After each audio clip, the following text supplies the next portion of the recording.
Le regard. Voilà ce qui pourrait symboliser les réalisateurs de cinéma.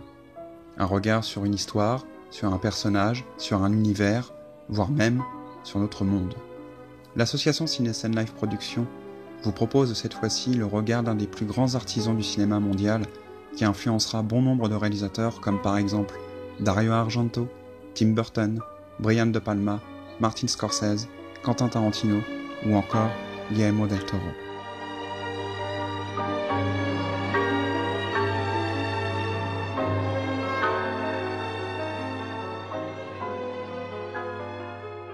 Mario Bava, directeur de la photographie, scénariste, responsable des effets spéciaux et surtout réalisateur.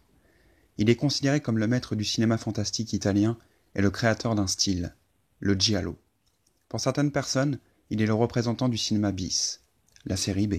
Mais Mario Bava est surtout l'un des rares réalisateurs qui, avec peu de moyens, arrivait à proposer une patte, un univers, passant du fantastique au péplum, à la parodie et revenir à l'horreur.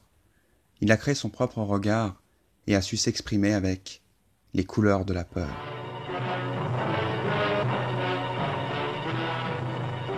Le masque du démon.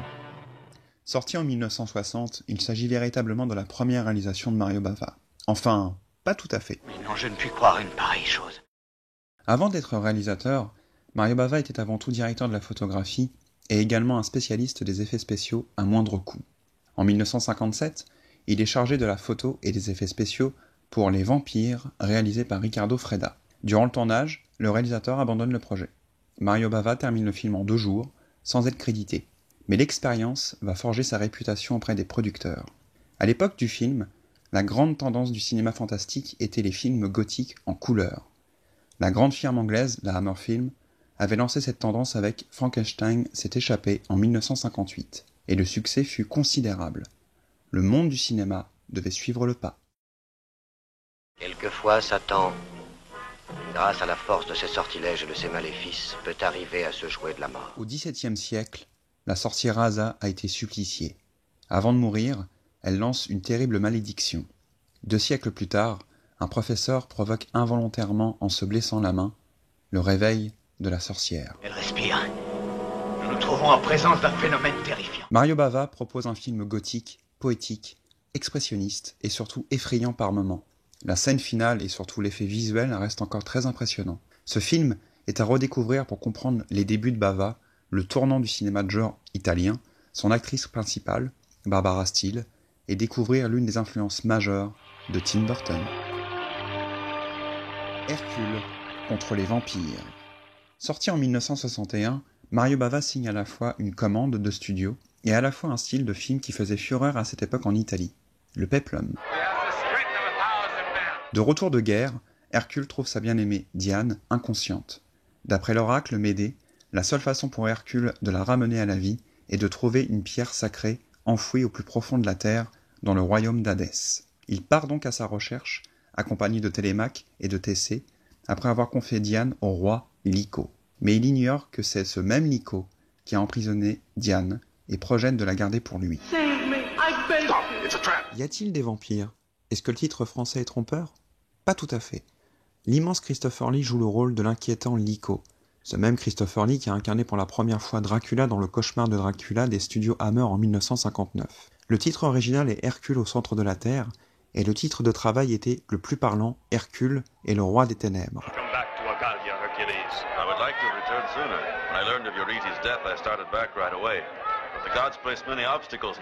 Mario Bava signe un péplum italien classique de l'époque, mais il se permet de mélanger les styles et propose des séquences d'horreur et de fantastique avec un magnifique travail sur les décors, les lumières et l'ambiance. En termes de respect mythologique, on repassera, c'est parfois kitsch, mais pour un petit budget, c'est impressionnant. J'arrive, Tésio. Le film vaut le coup d'œil pour l'interprétation de Christopher Lee qui incarne non pas un vampire tel Dracula, mais plutôt un vampire plus mythologique, un prince des ténèbres en devenir. Une séquence qui préfigure l'image du mort-vivant sortant de sa tombe et également de découvrir en Hercule Rec Park, qui sera l'un des modèles d'un certain Arnold Schwarzenegger. Bravo, Hercule. La fille qui en savait trop. Sorti en 1963, Mario Bava signe ce qui aurait pu être un thriller hitchcockien. Psychose, d'Alfred Hitchcock, est sorti 3 ans plus tôt, et il a engendré non pas des copies, mais d'autres œuvres dans le même style. Le titre du film laisse penser cela, référence à L'homme qui en savait trop du même Hitchcock. Mais Mario Bava va plus loin. Il signe la première base d'un style, le giallo.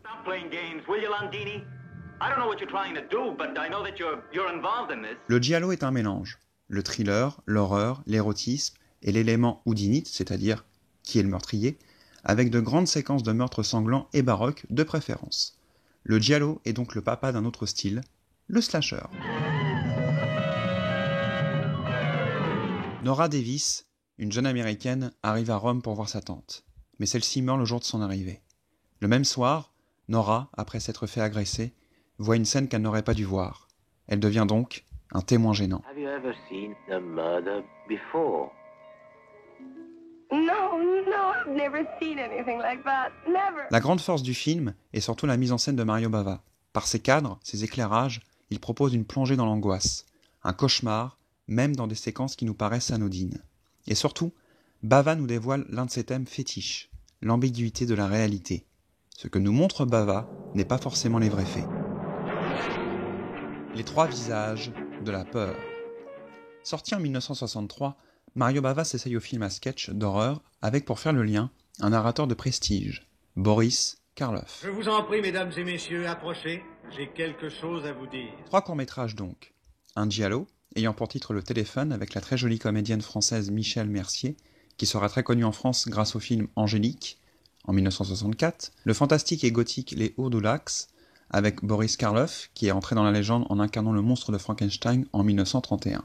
Et enfin, La Goutte d'eau, une histoire plus viscérale. J'espère que vous n'êtes pas venu au cinéma tout seul. Mario Bava signe probablement l'un des meilleurs films de ce style.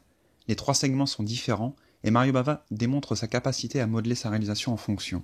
Mais il y a un segment qui se détache. La Goutte d'eau est le plus terrifiant, même encore aujourd'hui, et la mise en scène de Bava est juste parfaite. Un cas d'école. Vraiment, il y a des gens qui ont des drôles d'idées. La fin du film est amusante. Mario Bava décide à la fois de rassurer les spectateurs et à la fois de dévoiler l'envers du décor.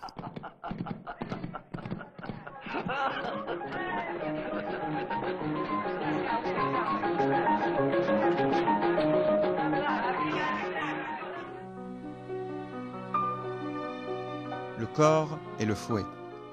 Sorti en 1963, Mario Bava retrouve pour la seconde et dernière fois Christopher Lee pour ce qui est l'un, voire même le plus beau film gothique de l'histoire.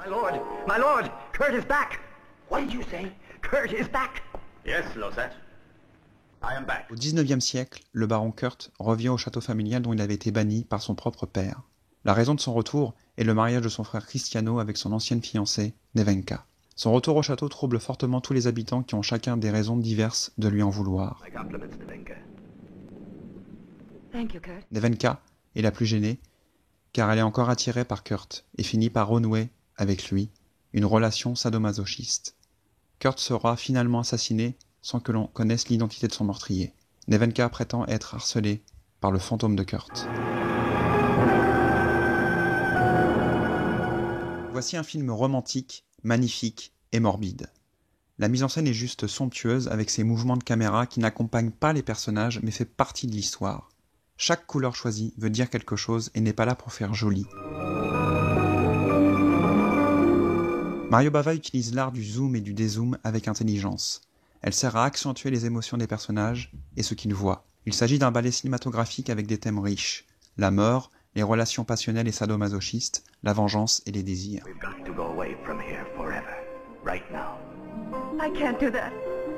Yes, you will. Because you love me. And your love for me is greater than anything in this world.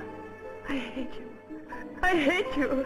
I hate you. Christopher Lee est tout simplement excellent et crève l'écran, même quand il n'est pas à l'image. Et surtout, Dahlia la vie est juste impressionnante et tout en ambiguïté.